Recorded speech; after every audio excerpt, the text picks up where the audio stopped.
আজি আপোনালোকলৈ লৈ আহিছোঁ মাছৰ মাথাৰ এটা খুব সোৱাদ লগা ৰেচিপি। সেইটো হৈছে মূলা শাক আৰু মূলাৰ লগত বনোৱা মাছৰ মাথা। আপোনালোকে যিকোনো ডাঙৰ মাছৰ মাথা ল'ব পাৰে। মই ৰৌ মাছে লৈছোঁ, মূলা লৈছোঁ, মূলা শাক লৈছোঁ, অকণমান নহৰু, আদা বাটা, জলকীয়া। জ্বলাটো আপোনালোকৰ নিজৰ ওপৰত ডিপেণ্ড কৰে, আপোনালোকে কিমান জ্বলা খায়। মই 3টা জলকীয়া লৈছোঁ, হালধি, নিমখ আৰু তেল। মই বাকী কোনো ধৰণৰ মছলা ব্যৱহাৰ নকৰোঁ। এতিয়া চাই থাকক ইমান সোৱাদ লগা ৰেচিপিটো আমি কেনেকৈ কৰোঁ। ব'লক ৰেচিপিটোলৈ আগবাঢ়িছোঁ।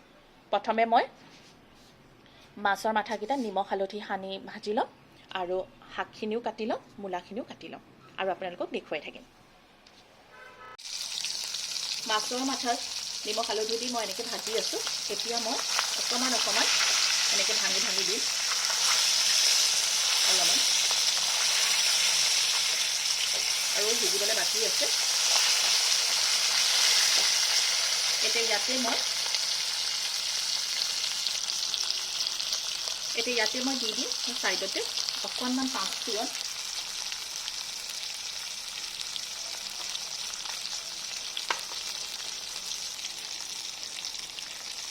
কেঁচা জলকীয়াবোৰ মই হাতেৰে ভাঙিয়ে দিছোঁ। যদি আপোনালোকে জ্বলা বেছিকৈ খায় তেতিয়াহ'লে পেষ্ট কৰিও দিব পাৰে বা এনেকৈ ভাঙিও দিব পাৰে।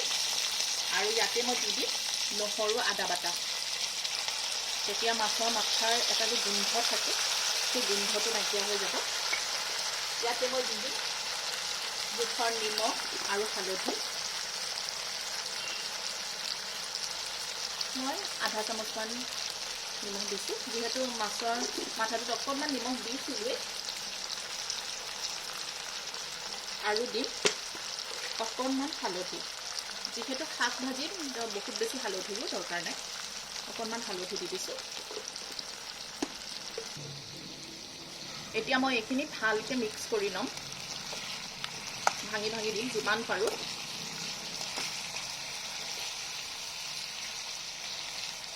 যিমানে সৰুকৈ ভাঙি যাব সিমানে খাবলৈ ভাল হ'ব। এইখিনি মই এনেকৈ ভাঙি ল'লোঁ, চাওক যিমান পাৰোঁ সৰুকৈ ভাঙি লৈছোঁ।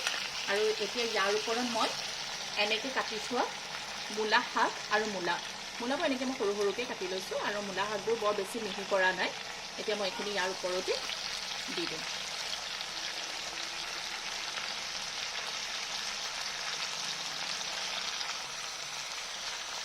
এতিয়া মই এইখিনি মাছৰ মাথাৰ লগত ভালকৈ মিক্স কৰি ল'ম।